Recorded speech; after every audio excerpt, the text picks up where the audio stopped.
Hi guys, hope all of you are taking care of yourselves. As you know, we're going to continue with our studies, and as far as history is concerned, we've already completed theme 3.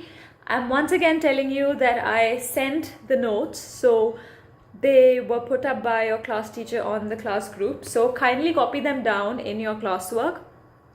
And in the last 2 online lectures, we finished theme 3. We're now going to start theme 4. I've already sent the notes of the whole chapter of the whole theme 4, and you'll once again have them on the class group. Kindly again copy it down in your classwork. I will be explaining everything to you, but after you're done watching the video and you've got the notes with you, I also want you to keep having a look at the textbook every once in a while. And I'm going to repeat the same thing while you're looking at this video, while you're listening to me explain those notes. Kindly keep those notes open in front of you. So if you've already written them in your classwork, then you can keep your notebook with you. If not, you can just open the notes in your on your laptop, and I'll tell you when I change the slide. Alright, now to begin with, theme 4, the chapter is Thinkers, Believers and Buildings, Cultural Developments from circa 600 BCE to 600 CE, because that's the time period we've been looking at. This is also the last chapter of book 1. Barring the Harappan civilization, which was theme 1, we've seen that theme 2, theme 3 and theme 4 deal with the same time period, which is 600 BCE to 600 CE. However, the second chapter dealt with the political and economic history. The third chapter was mostly looking at social history, and the fourth chapter will be looking at the religious aspect. In this chapter, we're going to be having a look at Buddhism and Jainism because they began in this period. We will also be having a look at Brahmanical ideas. So, in case you're confused, we've been looking at Brahmanical ideas since a very long time because the Vedas were written much before this time period that we're covering. However, over time, Hinduism underwent a change. It went to change because ideas were changing in the society, and also because it tried incorporating other local traditions within itself, so that people would then there'll be more people following it and even understanding it. So now Hinduism as we know it, the Vedic Hinduism, undergoes a change and becomes Puranic Hinduism. We'll have a look at that in detail. The gods will change, ways of praying will change, so on and so forth. And then we'll have a bit of a look at the monuments and inscriptions at this time, of how they're helping us understand these religious changes which are happening in ancient India. Alright, change the slide. We're going to start with backgrounds, sacrifices and debates. Before I move forward, I'm once again reminding you how I've jotted down these notes, how you're going to have a look at the PPT. Whatever is written in red is a subtopic, and under that, if they're just directly points, they will be numbered as 1, 2, 3, 4. However, a subtopic will always be in red, but a subtopic will then start with alphabets like A, so on and so forth, B, whatever it is, and then points under that. So kindly be careful while you're jotting down your notes and also understanding the chapter. Alright, so our first subtopic is background, sacrifices and debates. This gets us to the idea that what is happening in different parts of the world at this time, and of course also in India. Well, thinkers are emerging. Our most thinkers that we're most comfortable with, or whose name we've heard a lot, are Socrates, Plato and Aristotle. They were all Greek. Remember, Greco-Roman culture is flourishing at this time. We've already had a look at this portion when we were looking at Form 11 syllabus. So it's a simultaneous time period, the contemporaries of what was happening in the Greco-Roman period at that time and what's happening in India during this time period. So in China, however, you had somebody called Kongzi, and in Iran you had Zarathustra. These are the thinkers. They're coming up with ideas. They're looking at life, they're looking at birth, society, ideas of kinship and kingship, both are questioned. In India, Hinduism is extremely dominant, but this is Vedic Hinduism. Now, new people come up with ideas in India. These new people are going to be, these thinkers of India are going to be Mahavira, who started Jainism, and Gautam Buddha, who started Buddhism. This time period is also a time when new kingdoms emerge, new cities emerge. Remember, we already had a look in the second chapter at the Janapadas and the Mahajanapadas. This is what it means when I mention kingdoms or chiefdoms. Economies and social life is also changing in the Gangetic Valley. Remember, after the Harappan civilization declined, it's believed that people moved towards the Ganga Valley. So this is the similar region or the same region that we're looking at. Change the slide, please. Alright, a sub-topic under background would be sacrificial traditions. Now, the Rig Veda consists hymns for a variety of deities, Agni, Indra and Som. I want you to pause for a moment there and remember that today the three gods that we look at are Brahma, Vishnu and Mahesh. One is who made everything. Vishnu is someone who always comes to save the earth or save us from evil, and Mahesh is somebody who's the destroyer, but then who's also the savior at the same time. However, so this what we're looking at, these three gods that you're familiar with, they are the Puranic gods. So they are going to start at this period. But when Hinduism was already prevalent earlier, we had different gods. So Vedic Hinduism concentrated on gods such as Agni, Indra and Som. Hymns were chanted, sacrifices performed and prayers done like they are also done today. However, we don't do a lot of sacrifices. What we do is something like, we do prayers, the regular prayers, or if it's held on a larger scale, it'll just be something like a havan, all right, with a lot of people invited, and there'll be a sacrificial fire, so on and so forth. So similar sort of sacrifices were happening at that time also. We had a look at how ancient Aztecs were sacrificing children, but nothing of that sort is really happening here. So by sacrifice, it mostly means fire sacrifices. Anyway, so hymns were chanted. Now, what were people mostly praying for? They were praying, so this is a continuation of Vedic traditions, and then Puranic Hinduism is going to start, right? So right now we're having a look at the Vedic times, that before Puranic starts, what are people who follow Vedic Hinduism do?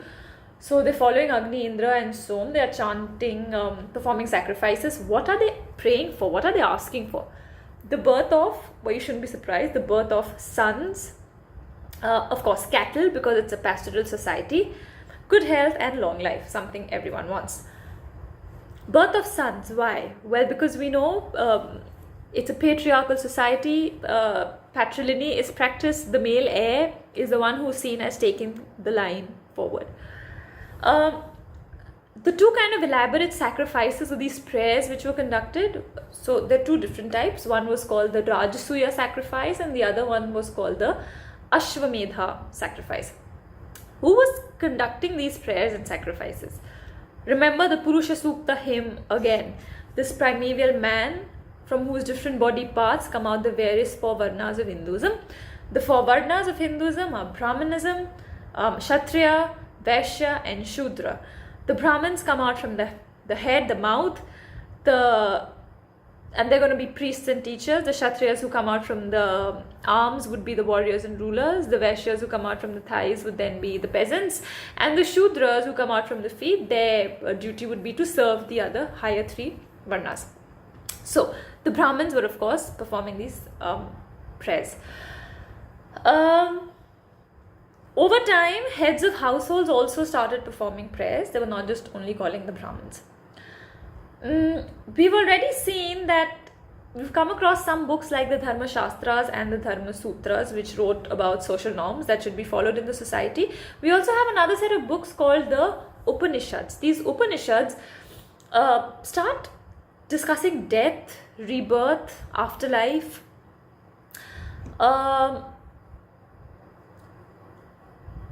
So it's a more modern idea. After the Vedas were written and the Dharma Shastra and Dharma Sutras already being followed, the Upanishads, which are slightly more recent, they start questioning life. At this point of time, I also want you to remember people in India are not the only one who are suddenly becoming very aware of life and rebirth and afterlife. Our most famous example could be Egypt, where we've seen a lot of mummies, a lot of mummified bodies. These bodies were preserved, and with them we see evidences of ornaments or utensils that was believed they would require in their afterlife. Or even forget about Egypt, just look at our own Indian subcontinent. When we had a look at the Harappan civilization, we saw how bodies were buried with ornaments, and in fact some bodies were buried with luxurious items, whereas others were just buried with some everyday items, which also meant a social hierarchy. So this idea of life, birth, afterlife has always been prevalent. However, at this time, Vedic rituals start being questioned, which means people do not like this whole order where Hinduism is not available to everyone. It's orthodox, it's very strict. And people also say that, okay, according to Vedic Hinduism, so and so is the reality, so and so are your three gods. But there may be more to life, and we know that there is, because there are still more religions which people follow. A lot of people choose not to follow any religion, and there are also a lot of local religions. So anyway, these are the questions that start coming up. Then debates and discussions start happening. When the Buddhist texts were written, in a language called Pali. They mentioned 64 sects or 64 schools of different thought. They say that debates on such topics used to happen in groves. Groves were known as Kutagurushala, basically like a garden. People started discussing philosophies of the world. What are we? Why are we important? What is this universe? What is the sky you look at? Can you reach the stars, the moon? There's so many things, which will of course eventually lead to the development of science. But philosophy as a subject started at this time, and till today, the 21st century, it remains a very crucial subject to understanding our society. The two thinkers of India were Mahavira and Buddha. They tried to attain liberation from worldly existence and question the authority of the Vedas. This means that they, remember, Hindus would rebirth. We burn the body, we cremate the body, but we believe in rebirth. The soul never dies. Now, Mahavira and Buddha, they said, but what if it does? What if we're really not coming back? Or what if we don't want to be stuck in this cycle of birth and rebirth and karma? What if we just want to do good karma right now and find liberation? Those were their questions. They also questioned the idea of caste and birth, especially. Remember, the Vedas spoke about the 4 varnas. You cannot change a varna if you're born with a varna in a certain family. No matter where you get economically later on, you cannot change that tag that you have. And also because you're born in that certain family, so you should just simply stick to the work they are supposed to do. Gender, Vedic Hinduism, I'm not going to really say look down upon women, because that can become a little controversial. But what I would say is, we know that women were not allowed to read this very difficult Sanskrit books. Also remember, more than not being allowed to read, women were not really being educated, and the kind of Sanskrit the Vedas were written in, it would then just become impossible for them to read. So Mahavira and Buddha start questioning all these ideas.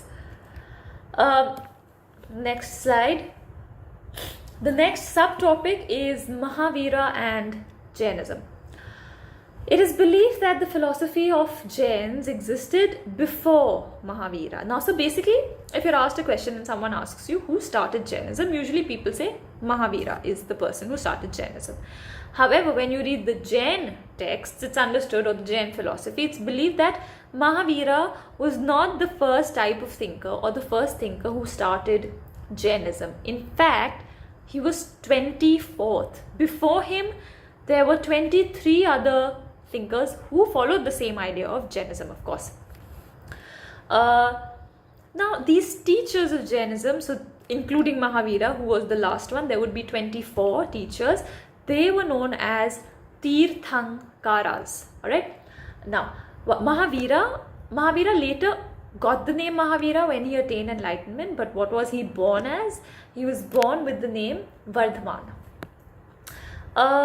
Now, the main idea of Jainism is the entire world is animated, which means stones, rocks, water, everything has life. Remember, according to us, only the thing that can actually breathe or move have life, or can reproduce, can mutate, or so on and so forth. But here, everything has life according to Jainism. They emphasized on the policy of ahimsa or non-violence. They said that there was a cycle of birth and it was your karma which determined it, which means if you do bad deeds or bad karma, you then just going to be born as something terrible, probably an insect or so. And also the fact that you're going to be stuck in this life of suffering no matter what you're being born as. So you want to find liberation, you want to be free of this idea of birth and rebirth and again and again and again.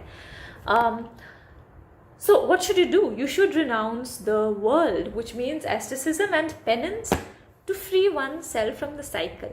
Meditate, help others, leave these materialistic worldly pleasures, and you'll find liberation. There were certain vows for the Jain monks and nuns. That was abstain from killing, which means do not kill. Abstain from stealing, which means do not steal.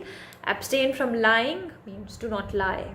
Observe celibacy, which means become a celibate, leave worldly, materialistic, intimate pleasures, and abstain from possessing property or wealth. Jain scholars wrote books. They produced the literature in Prakrit, Sanskrit and Tamil. And we've also found early stone sculptures which portray a man, and we believe him to be Mahavira. Remember, just go back to point number 6 where we're looking at the vows the Jain monks and nuns were supposed to take.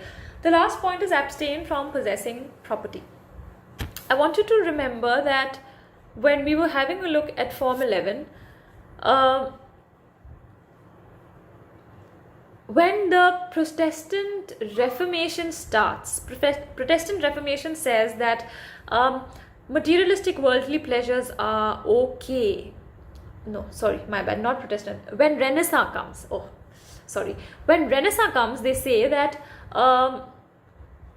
a man is an individual and he has his own dignity and he can decide the path to his life, and pursuit of material pleasures is absolutely fine. However, earlier in the Middle Ages, in the Dark Ages, when church was dominant, it was seen as something bad. But with the coming of Renaissance, the modern man is believed that it's absolutely okay. Remember, such ideas actually came to Europe with the starting of the modern times. So if we're having a look at India, which is ancient India, it's going to be understood that pursuit of material wealth, the pursuit of something which includes pleasure in any way, is not going to be considered very good. Alright, next slide. That is it about Jainism. We have a little bit of Jainism, but not so much in detail. This chapter will mostly look at Buddhism and the Buddha in detail. So our next slide looks at the Buddha. Well, the Buddha believed, or Gautam Buddha believed, or rather stated that be lambs unto yourself, as all of you must work out your own liberation. God helps those who help themselves. So basically you need to help yourselves to actually find liberation, according to Gautam Buddha.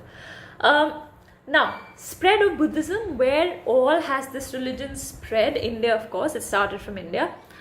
Central Asia, China, Korea, Japan, Sri Lanka, Myanmar, Thailand and Indonesia. So almost all of Southeast Asia follows this. The sources that we get are the Buddhist texts, which are written in Pali. We have hagiography. What is a hagiography? It's a biography of a saint or a religious leader, which means someone wrote about them and their teachings. Must have been a follower, of course, or a set of the closest of followers. Then we have sculptures and we also have inscriptions. Now, Buddha. What was Buddha born as? So when he was born, the name given to him was not Buddha all of a sudden, right? He was born as Siddharth. So Siddharth was his name and he was born in the Sakya clan.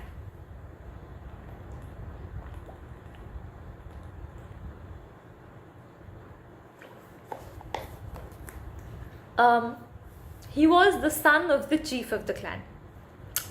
take a moment, go back to the second chapter.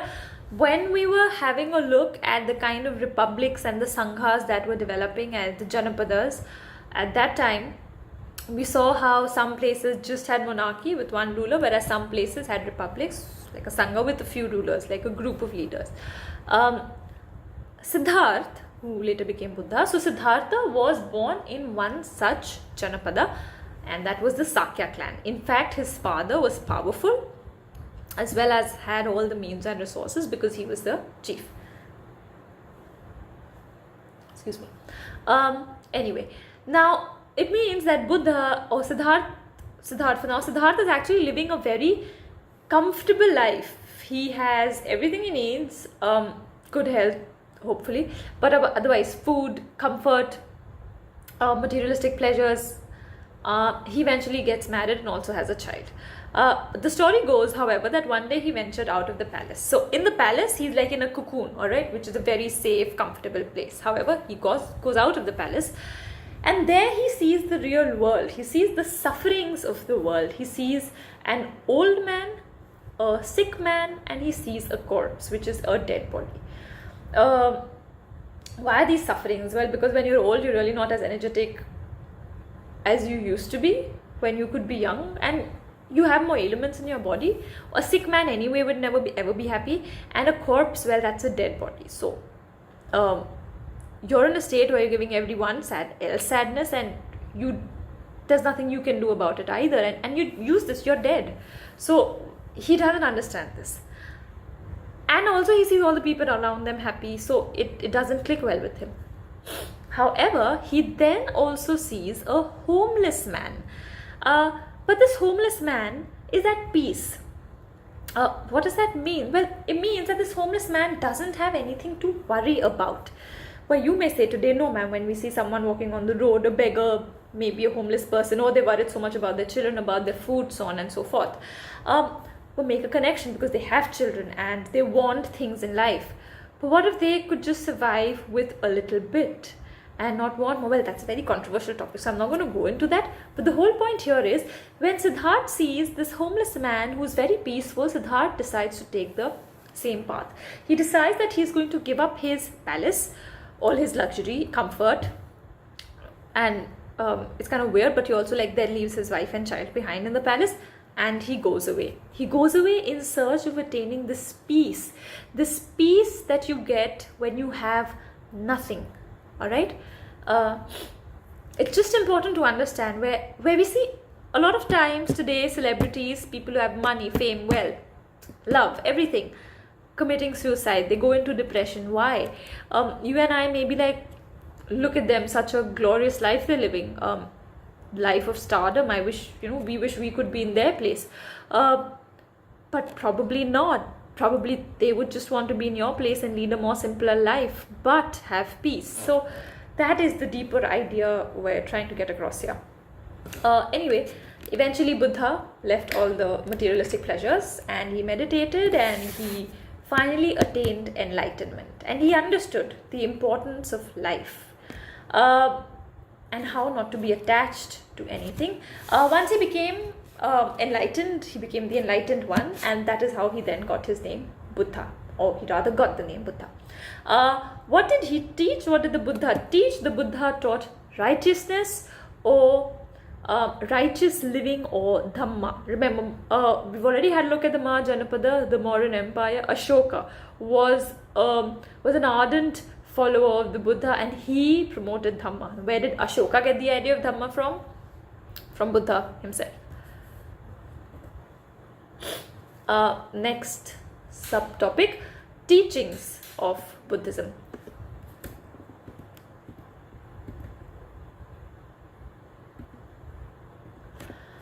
Alright, now these teachings of Buddha, whatever he said, whatever he taught, the way he lived his life, the stories associated with all his teachings, they are written in these texts which are known as Tripitaka.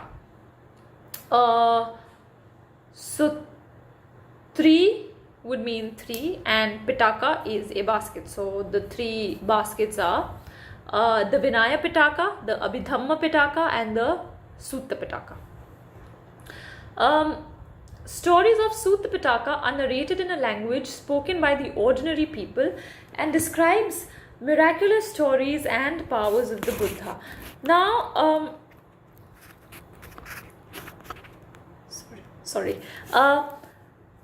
we need to understand that if you write a text in a language half of the people, we need to understand that if you write a text in a very difficult language, half of the people cannot read, the other half will end up translating it in whatever way they want to control other people. It's not going to click well. So texts which try to teach people things, which try to make people follow a certain person, should be written in simple language, A, and B, they should have stories which people can relate to. So, everyday lives, and then you incorporate a moral teaching in that story.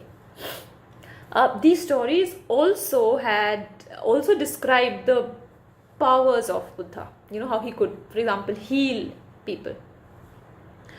Now, the Buddhist philosophy.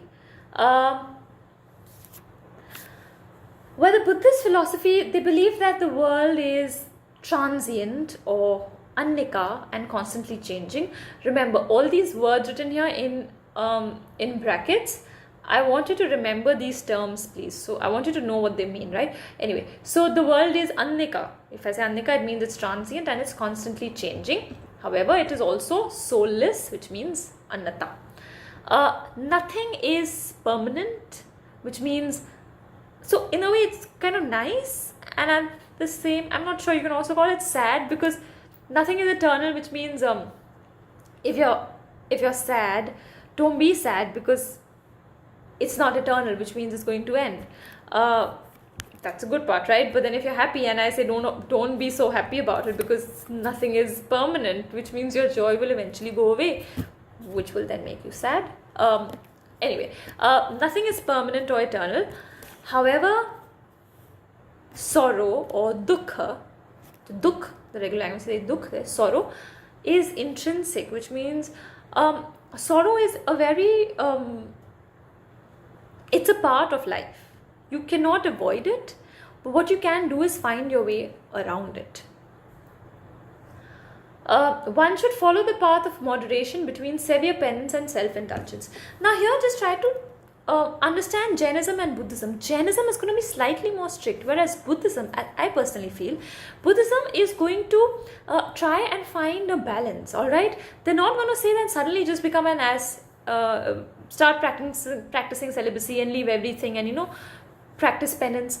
But at the same time, they will say don't indulge in, don't overindulge. So try to find a balance. The world is of social origin rather than of divine origin. This is very different from Vedic Hinduism, because according to Vedic Hinduism, God has made all of us and he is the one who gave us the status and the varna we're in. King has divine origins, divine rights of a king to rule, but not according to Buddhism. According to Buddhism, it's all made via us, via humans, via society. We've had a look at this in the last chapter also, where they came up with the idea of Maha Samatta or the elect, where Buddhists say that it is us people who have created this society. Then the next teaching would be kings and Gahapatis should be ethical and humane. So kings are of course rulers, they should be ethical, they should be empathetic, they should be humane, they should be nice to their people, they should try understanding their people and stick to good moral values. Gahapati would basically mean the head of a household. Here, it would just naturally mean, it would mean the father, because it's a patriarchal society and the head of the household was a man.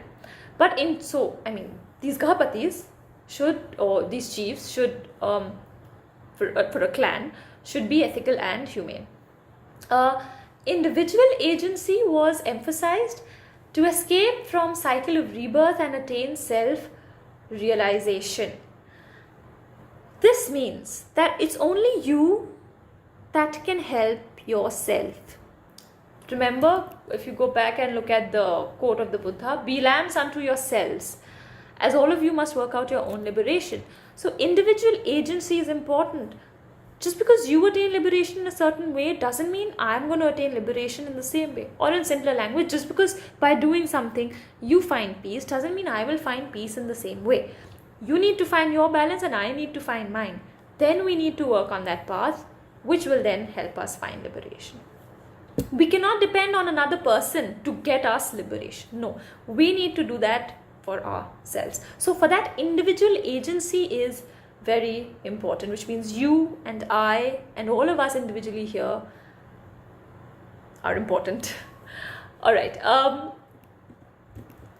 I am going to end today's lecture on that note with the teachings of Buddhism.